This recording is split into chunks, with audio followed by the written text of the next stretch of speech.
This is what's happening today with the historic bipartisan housing bill that would have helped all Americans. Okay, you guys, in a completely bizarre chapter here on Capitol Hill today, I am here in Statuary Hall. Probably many of you have been here. And literally less than an hour ago, there was a stage set up right here for the signing of a bipartisan housing bill that the president had committed to come sign here on Capitol Hill today. But just as people were beginning to get on the stage, get ready, Republicans and Democrats were talking about the historic passage of this bill. It was decades in the making.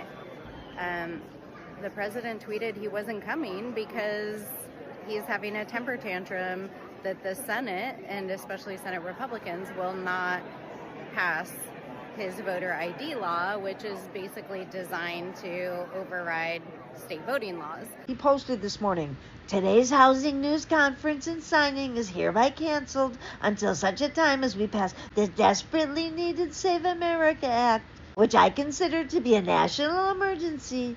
Thank you for your attention to this matter, President DJT."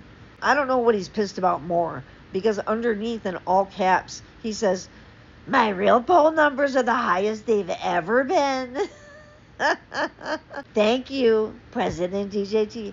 He's pissed about that. His poll numbers are the lowest of any president in history. Also, all of the Zoran-backed candidates just swept the establishment Dems, including Jared Golden was voted out of his seat. He's the one that actually impeached President Trump the first time. You'd think that people like Sean Hannity would be celebrating that. But no, Sean Hannity was having a meltdown of his own. All right, this is a Fox News Alert. Incumbent Congressman Dan Goldman, who was just banned from a New York City coffee shop because of his support for Israel, he has now lost his primary to a radical socialist backed by Mamdani. It appears that, a pretty scary transformation is now fully underway in the Democratic Party, especially in a blue state like New York. Yesterday, Robert Wright posted the Senate just advanced a major housing bill that includes limits on how many homes some private equity investors can own. It's a modest yet much needed step towards reining in one of the biggest culprits behind the housing crisis. Midas Touch says this is what KK Caroline Levitt said about the housing bill yesterday, the one that Trump refused to sign today. Tomorrow at 12 p.m. on Capitol Hill, President Trump will sign into law the 21st Century Road to Housing Act, one of the most significant pieces of housing affordability legislation in American history. This bipartisan bill includes policies long championed by the president. It cuts unnecessary red tape, helps increase housing supply, and limits the ability of large institutional investors to purchase single-family homes. As the president has said, homes should be owned by American families, not large corporations. When did he ever say that? President Trump promised to lower housing costs, and he is delivering, making it easier for every family to achieve the American dream of home ownership. Tomorrow's historic bill signing is another promise made, promise kept. Kirsten Gillibrand says Trump is refusing to sign the most significant housing bill in decades that would build more housing, lower costs, and stop private equity on Wall Street from buying up homes. He doesn't care about helping Americans, only himself.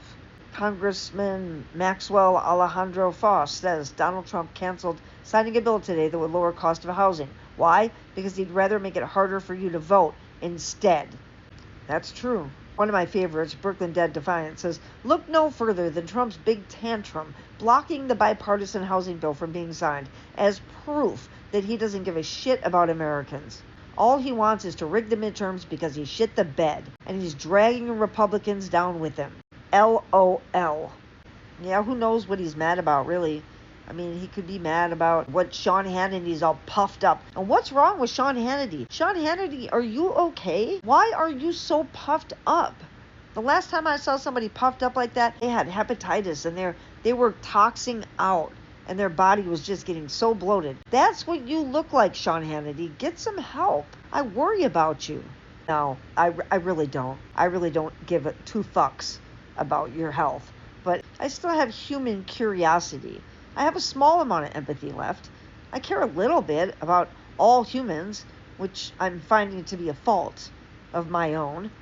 Don't worry, I'm working on it.